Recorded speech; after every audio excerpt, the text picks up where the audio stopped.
Welcome to Gamers from Nowhere. Yeah. Great. That was a good one. Much like the video game we're discussing. So this is going to be our review discussion of Pokemon. I just nearly said X and Y. Scarlet and Violet. So it's been exactly 1 month since the release. That's when we're recording this anyway. I'm not sure when it'll get uploaded, but we're recording this exactly 1 month. We tried recording another one of these conversations earlier, but we messed up, and we're never going to discuss that ever again. So, we're going to start today with just discussing some of our preliminary thoughts on the game. And, I'll start with myself as the most important one here. Is that right? Well, I'm someone who has been very critical of the series since about Gen 6, and I have to say, I liked it. It was expansive and fun and cool, and a lot of really good things that I've wanted the series to do for a very long time, and I've been waiting for them to start doing what they started to do in this game for forever. And they finally were like, you know what? Let's make a good game for once. Sorry. What do you think, Doozy? It's open world Pokemon, and I'm a hardcore Pokemon fan. Much less critical than you are on the franchise. Not that I can't admit to their faults. Speaking of some faults, it has its fair share of issues. But for the most part, I thoroughly enjoyed it. I find it pretty hard to put down. Yeah, I've also thoroughly enjoyed the game. I've not been able to put it down since it came out. It's pretty much all I've done since the game, in my free time since the game came out. It's pretty much just been Pokemon Scarlet. That's awesome. So let's discuss some of our favorite Pokemon. So what did you think of the starters? The starters are pretty solid. I wouldn't say they dethroned Gen 3 or Gen 4 starters. I still firmly stand by them being the best, as a trio. I think they're still probably the top dogs, but I think they're pretty solid. I don't find any of them disappointing. I really like them all. I will say when we did our other Scarlet and Violet video, when we were trying to guess what types they would be, I'm pretty proud of myself because I said the correct type for all three of them first. If you go back and watch that, I did guess a few other types as well, but the first one that I said was correct for all three of them. But yeah, I do like the starter evolutions. I was a bit surprised that, despite being water fighting, it's not a Matador Quaquaval. Yeah. And Sprigatito's final evolution did get up on its hind legs. I know. God. So, yeah, I was dreading that. Listeners, in case you don't know, I was not a fan of Litten's final evolution line. I was a fan of Litten. Actually, though, if you actually go back and watch our video when those games were announced, when Sun and Moon was announced, I actually talked trash about every single starter in that video. But Litten grew on me, and I even liked its second evolution. I was like, man, I can't wait for it to be a cool tiger thing. And then it stands up on its hind legs, and it's just a wrestler dude in a fursuit, and it broke my heart personally. So, but here's the thing. We're on Discord right now. My profile picture is of Meowscarada. So you can guess how I feel about it. I am contradicting myself. I said that I wanted a quadruped cat, proper quadruped cat. But damn it, I think it's cool looking. I'm not. And I agree. I think I like it so much, but I just really do. I don't know why. It just hits a sweet spot for me. It's a good design. I think so. Yeah. My personal favorite is Skeledirge. I just love everything about it. And ironically, that became a quadruped. Yeah. Exactly. So I love that. For me, this is the best crop of starters in 2 to 3 generations. I really was not a fan. I wasn't a big fan of the Gen 8 starters. I was not at all a big fan of the Gen 6 and Gen 7 and Gen 6. I kind of like Greninja, but that's about it. And so this is a quite solid group of starters in my view.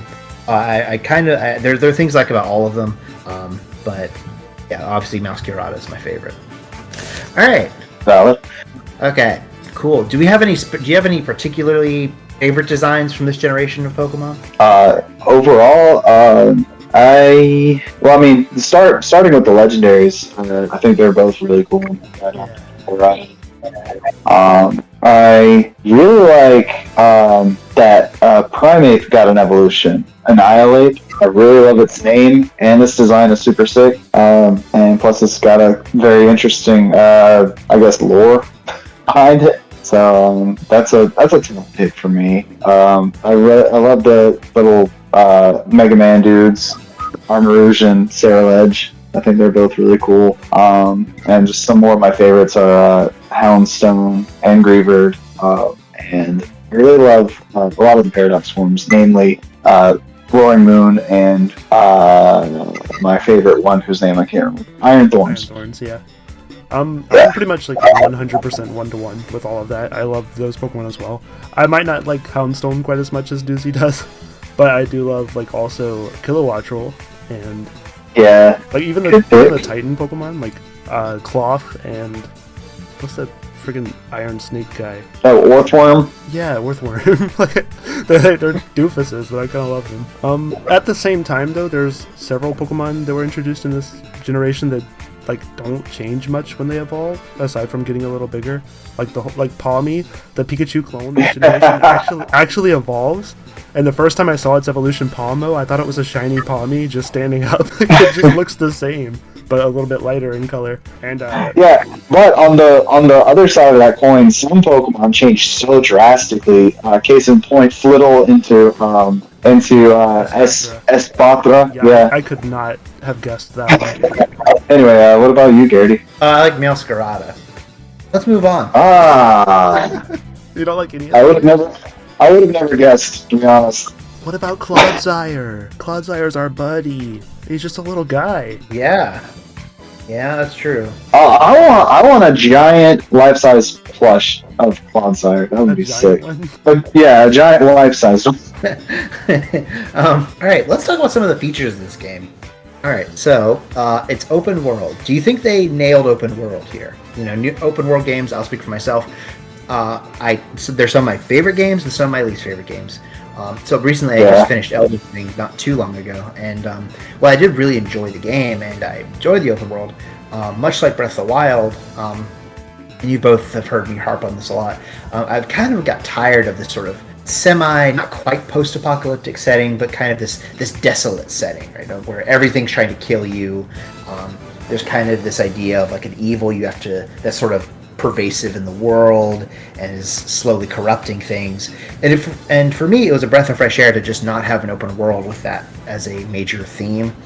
But what did you all think? Do you think they did open world right? Honestly, for a Pokemon game, the world's a lot bigger than I would have expected.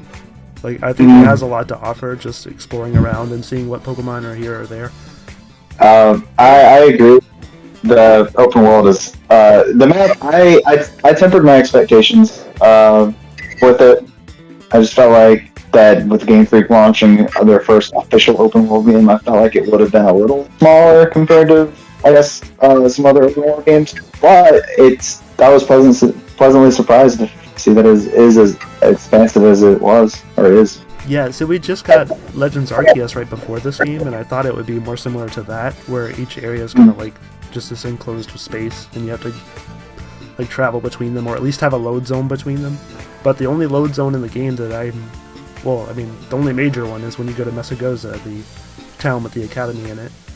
Everything. Yeah, and the seldom, anytime you go into the ever seldom buildings, like some shops, in Area Zero, but otherwise it's full on open world. I think they did a good job with it. Yeah, I thought they did a better job than I was expecting, but I do think that's partially because I had semi-low expectations of the game. Mm-hmm. Obviously, the elephant in the room here is that the game does not run very well. I don't think that. I know there was a patch update. I don't think that fixed many of the issues I had, at least personally, while I've been playing. Especially when it comes to things like frame rates, which is rough, man. It's rough. Like I was when I saw these technical issues were coming out, were just coming to light as the game was just starting to release. It started to leak a little, and it just became very clear. This is once again, in my view, Game Freak, cutting corners, cutting whatever they could to get a game out. And I still think that's a problem, but dang it, man, it's still fun. It really goes to show you that when you have a good core gameplay design, even if everything else is kind of mediocre and just not that great, you can still make something enjoyable to play. It's if the cake is good, it's all right if the icing is just a little stale. Yeah, I think that. I mean, it's a known issue that Game Freak just doesn't get enough time to make these games because they have to release them at the same timing as like the anime and the merchandise. Yeah. And it's just not even that. They're the first ones out the gate. Oh yeah. The game set the stage. So there's a lot of pressure on the developers' part.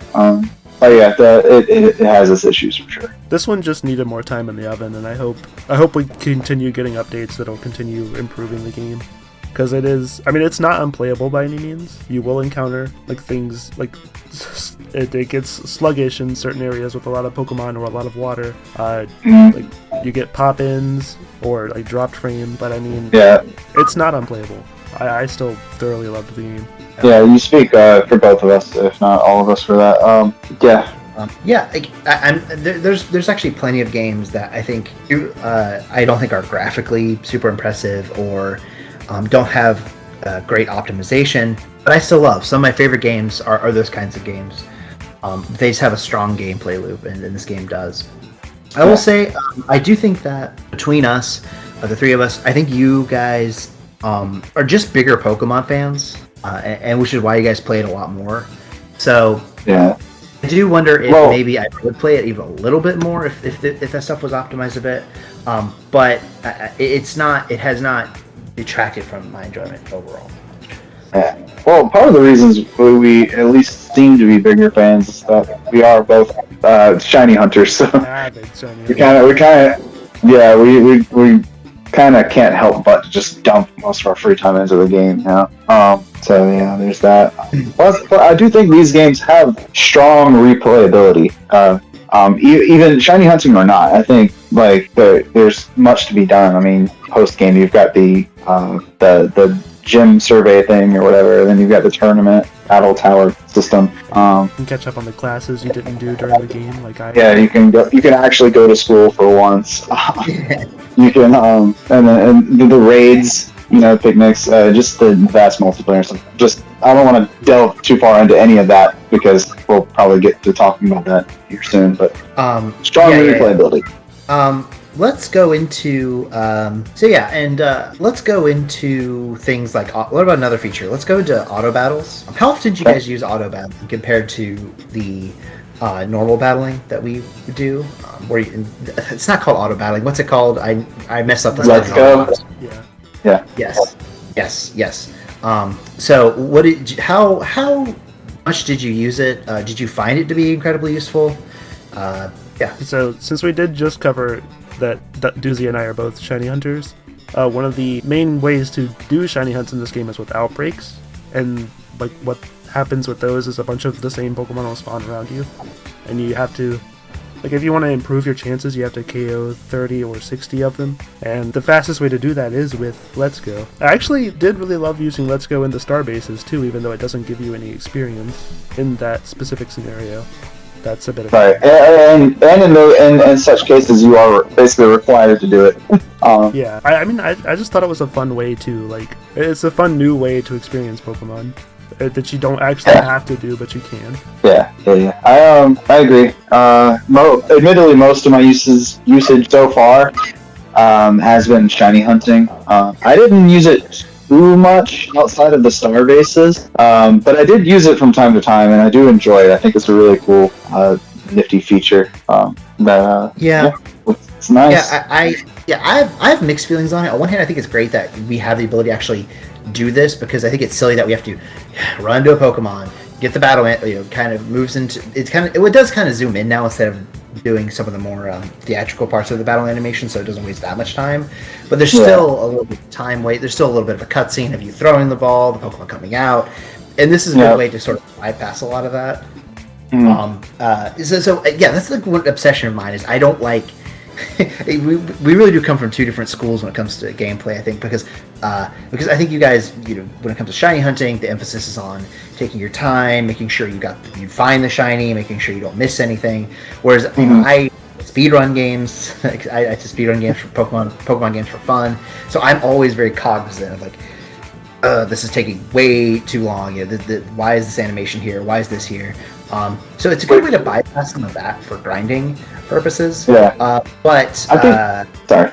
All I was going to add was I think it's really cool that we have two different like methods, like ideologies in playing the game, like, and then the fact that we can have these discussions in the podcast from different viewpoints. Yeah. No, I agree. And so it does bypass that a lot, but and I think maybe you both notice this. You just get so much more experience if you do a traditional battle.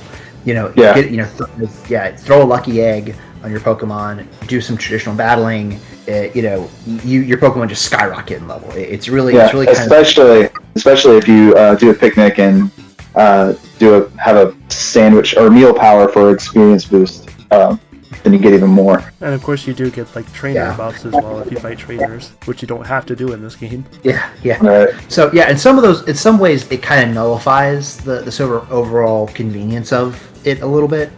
But I still like that it's there. I still used it, especially earlier on in the game.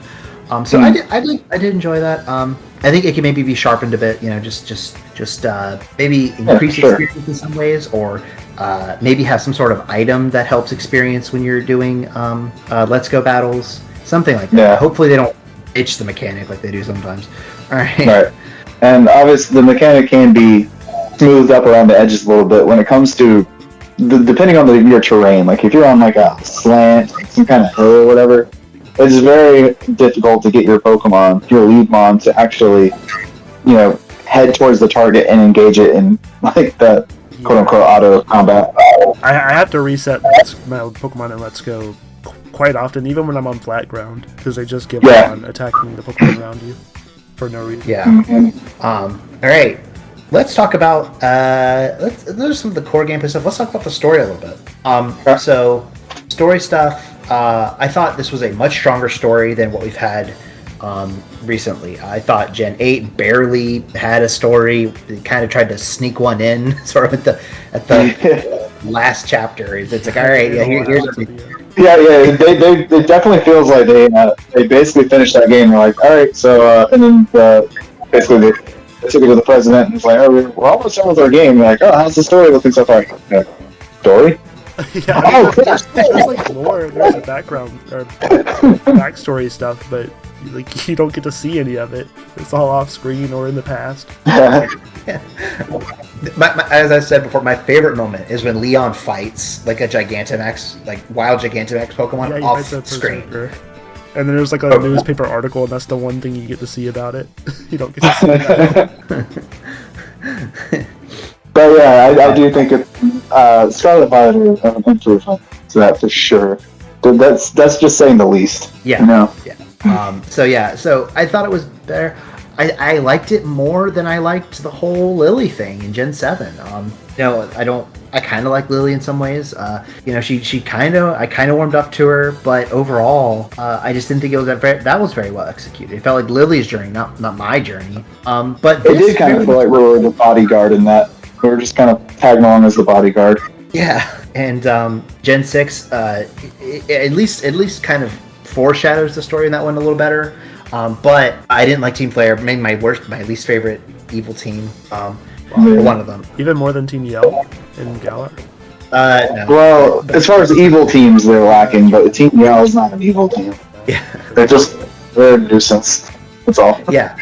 I think what Team Flare suffered from being right after Team Plasma, which I thought was a much thematically better team.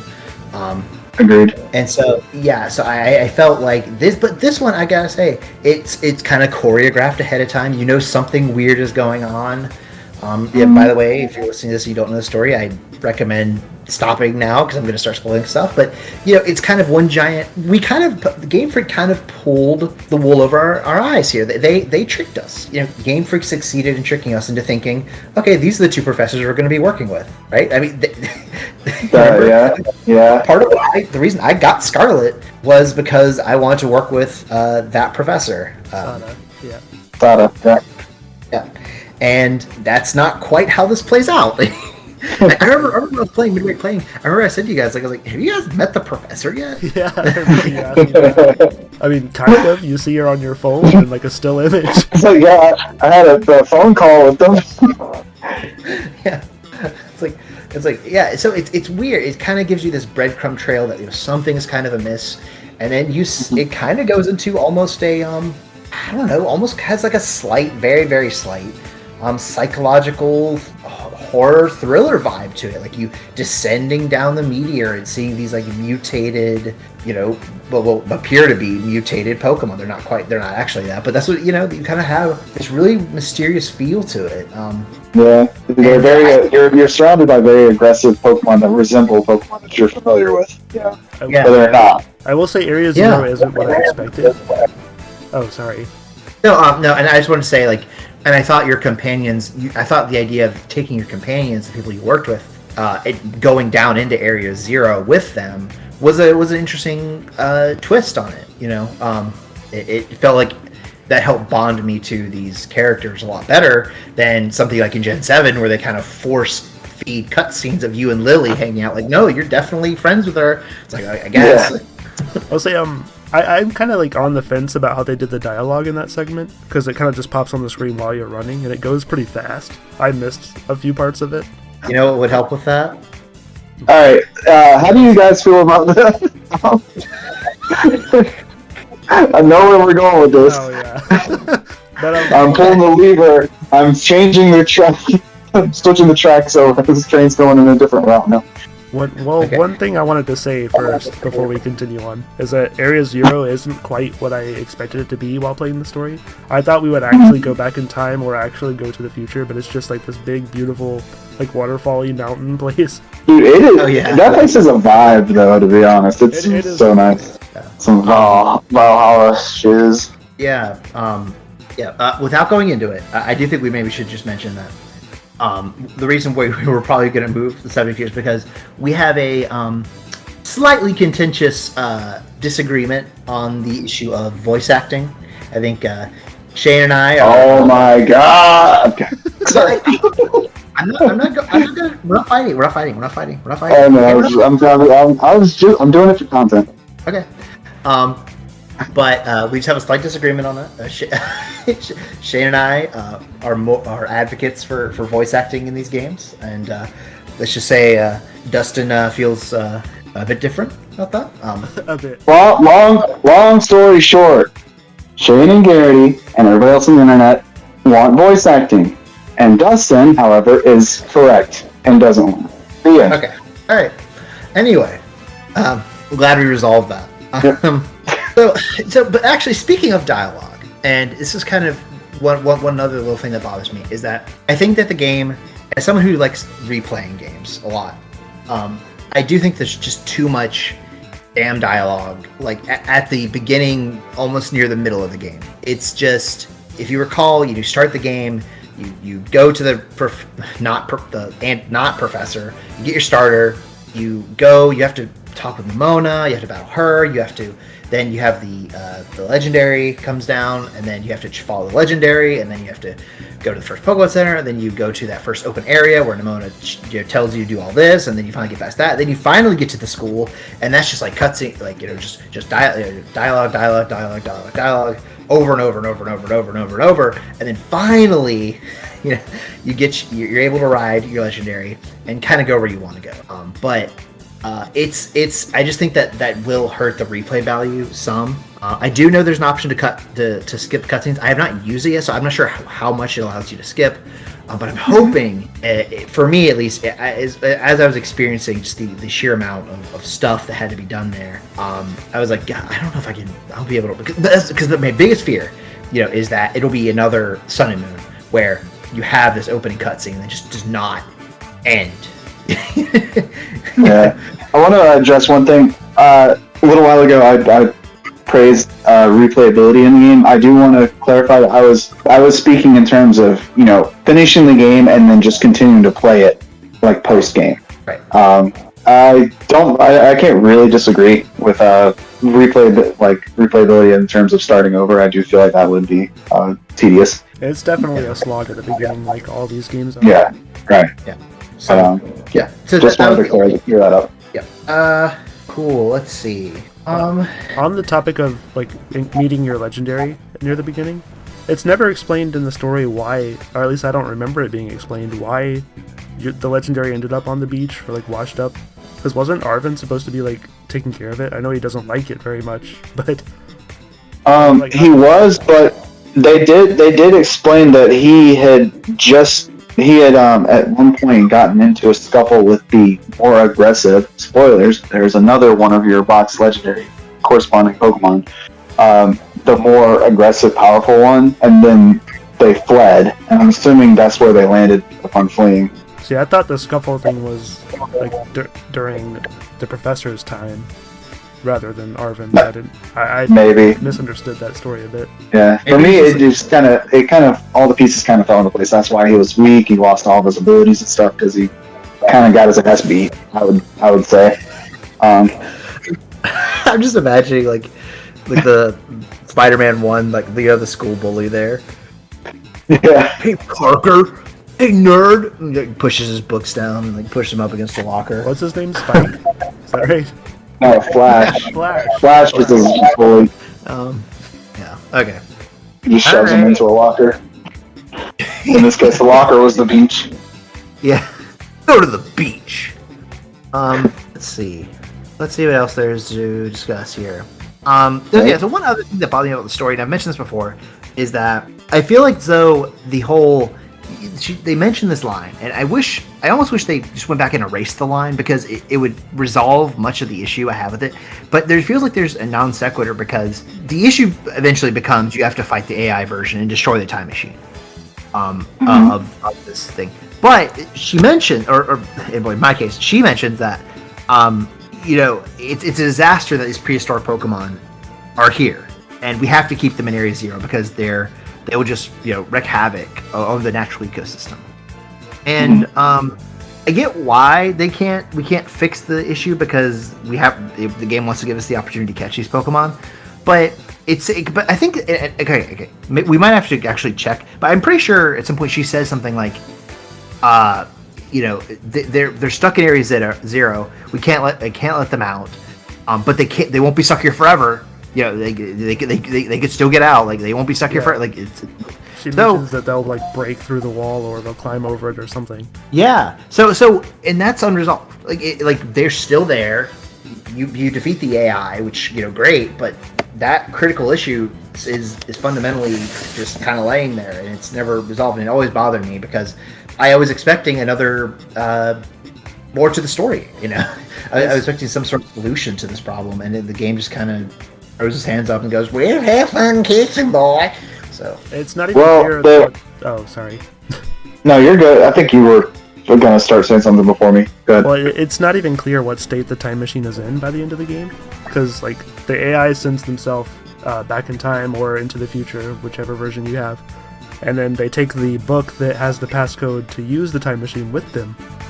But like the time machine seems to still be running if you go back there after that fact. So like maybe they're leaving it open for DLC or something. Which is kind of segues into what I was going to say. There's heavy speculation rumors of DLC approaching, which everybody seems to think it for one reason or another. I haven't looked into any of this, so I can't confirm or deny the validity of any of it. But most people seem to think that we are having something to do with Kalos in this, supposed DLC. Oh my god. But yeah, we can't really talk about something that's not official announced. Any official statements yet, so. I will say if you if you go back to the academy, like in the entrance hall, there is a copy of the Scarlet book or the Violet book, depending on your version, that has an illustration inside in one of the like chapters of a Pokemon of like an imagined Paradox Pokemon that doesn't actually exist in the game, at least yet. It also talks about another like powerful Pokemon that terrestrialization comes from, and it's got a shell of like hexagonal scales and whatnot, and we haven't seen that yet, so that heavily alludes to a DLC. But the illustration of the legend Pokemon, if you're playing Scarlet, it's like a combination of the 3 legendary beasts from Johto, and if you're playing Violet, it's a combination of the 3 Swords of Justice from Unova. Oh. So yeah, it could. All right, I'm getting Scarlet. I gotta go get Scarlet. Hold on. Alright, guys, I gotta leave the podcast. I'm gonna go get Scarlet. Well, I mean, if they come to the game, we might be able to get more than one of them in trade. Better. Yeah. But, I remember there was speculation of the Legendary Beast Trio from Gen 2 having something, I guess, akin to the Galarian Legendary Birds. Like, before the game came out. Like, before Scarlet and Violet even launched, they were talking about that being a thing. So, maybe. For those of you that don't know, which I don't know why anybody out there would know this, but the Legendary Beast trio from Gen 2 is my personal favorite trio of all of Pokemon Legendaries. They're definitely trios. I never knew that. I knew that. Maybe. I don't know. I mean, it's not something I went around telling people. I sit down for a job interview. It's like, so, well, tell me about your last job. Well, before I get into that, let me tell you about my favorite Legendary trio. I'll say I'm growing up. I think Pokemon Forever is the Pokemon movie I watched the most, and that strongly features Suicune. Suicune, yeah. Yeah, they're alright. So, let's see. You know, I actually think they might be my favorite too, then I think about it. But I never really thought too much about Legendary Trios. There's a bunch of them that just don't land for me. I don't really care about the I don't care about the Reggies. I don't care about the Forces of Nature or the Swords of Justice. Well, we got a quad legendary bunch in this game.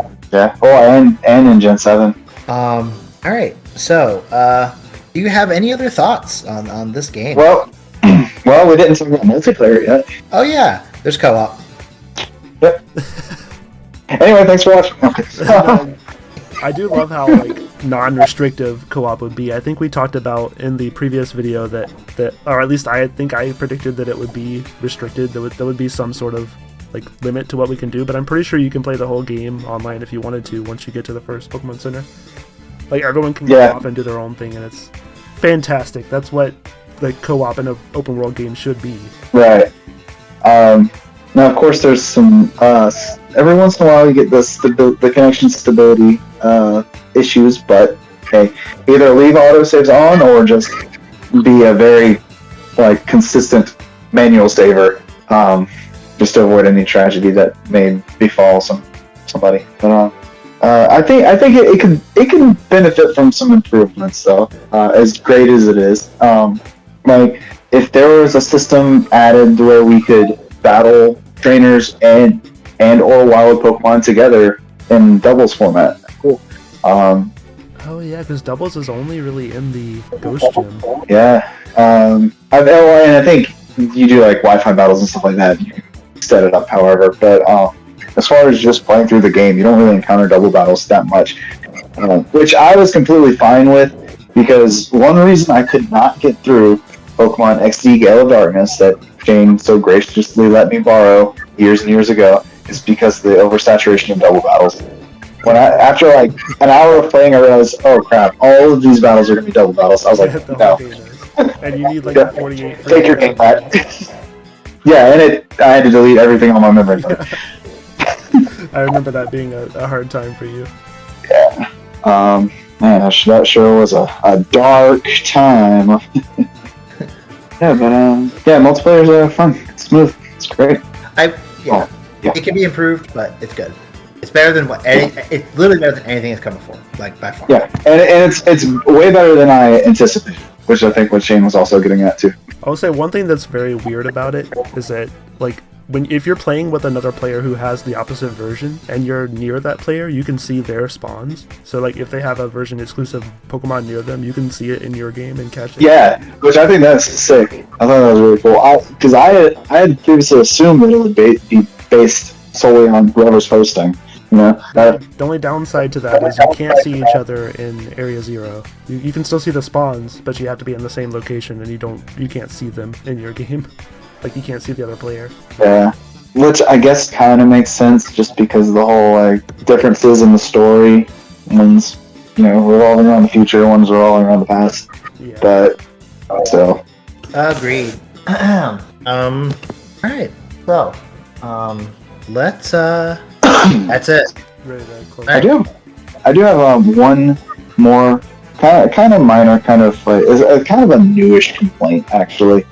Not in direct correlation to anything we've already discussed, but in terms of your cover legendary, the one you ride, specifically your ride Pokemon, I do wish that they kind of did it a little bit different as far as, because you can, after you beat the game, or when you get to the end of the game, you can have Koraidon or Miraidon in your party, but you have to basically go into your menu and just, you know, it's not a hassle to, you know, you just click on it from below your party and say, hey, you want to go into battle mode? Sure. And then boom, if you have an empty spot in your party, it's in your party.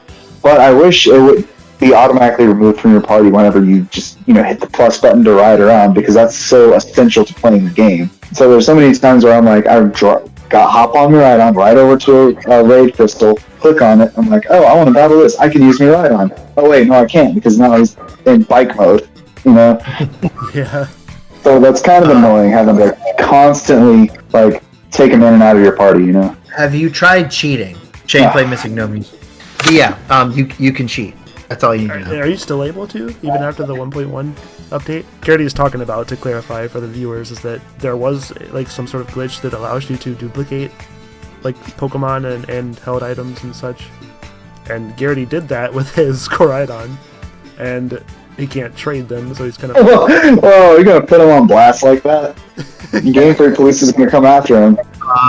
You It's just gonna be you and me in the put a podcast. gigantic target on my head. I am currently looking for a red laser in my room. You gotta close the blinds. Close the blinds and the curtains. Shigeru Mori's on his way.